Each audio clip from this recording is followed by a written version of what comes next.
नमस्कार दोस्तों, journey with अखिल में आपका हार्दिक स्वागत है। DSSB मैथ्स की हमारी टीजीटी और पीजीटी की क्लासेस चल रही हैं, जिसमें हमने सबसे पहला टॉपिक जो है theory of real functions start किया है। जिसमें हमारे 3 टॉपिक हो चुके हैं, जिसमें हमने सबसे पहले डोमेन रेंज, उसके बाद 1-1-1-2 फंक्शन और उसके बाद कुछ स्टैंडर्ड फंक्शन के ग्राफ देखे थे। ठीक है, और इसकी जो क्लास, ये हमारी क्लास नंबर 2 है। क्लास 1 में जो है हमने इन्वर्स फंक्शन क्या होता है, 10 मिनट की क्लास है, उसको एक बार जरूर देखिए।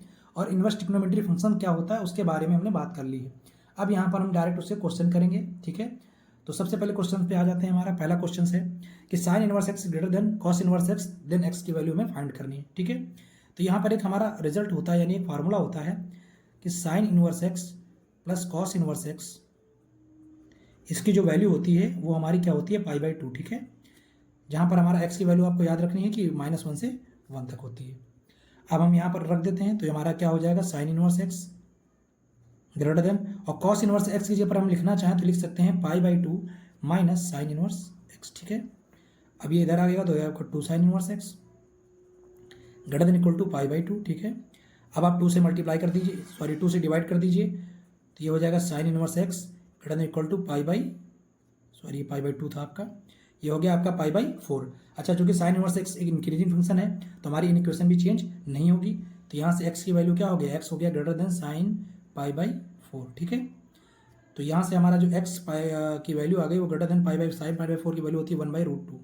ठीक है, तो यहाँ से हमारी x की वैल्यू आ गई ग्रेटर देन 1/√2। ठीक है, और यहाँ पर हमारी x की वैल्यू ये दी गई है। इन दोनों का हम क्या ले लेंगे, इंटरसेक्शन ले लेंगे और हमें x की वैल्यू मिल जाएगी। तो नंबर लाइन पे बना लेते हैं। पहली वैल्यू यह कह रही है कि x की वैल्यू 1/√2 से, ठीक है, ज़्यादा होनी चाहिए, मतलब यहाँ पर सर्कल है उससे ज़्यादा होनी चाहिए। दूसरा फंक्शन हमारा क्या कह रहा है भाई, यहाँ कहीं -1 है और यहाँ कहीं 1 होगा हमारा।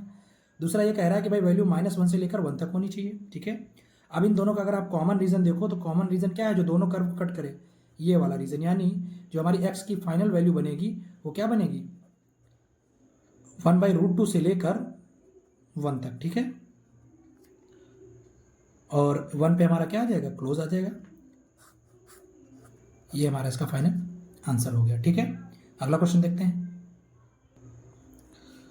अगले क्वेश्चन में सबसे पहले बेसिक कॉन्सेप्ट लगेगा कि अगर कोई चीज़ हमारी रूट के अंदर होती है तो उसका जो वैल्यू हो जाती है वो क्या हो जाती है, ग्रेटर देन इक्वल टू 0 हो जाती है, यानी कॉस इनवर्स एक्स माइनस π/3 क्या हो जाएगा, ग्रेटर देन इक्वल टू 0 हो जाएगा। ठीक है, तो अब कॉस इनवर्स एक्स क्या हो जाएगा हमारा, ग्रेटर देन इक्वल टू π/3।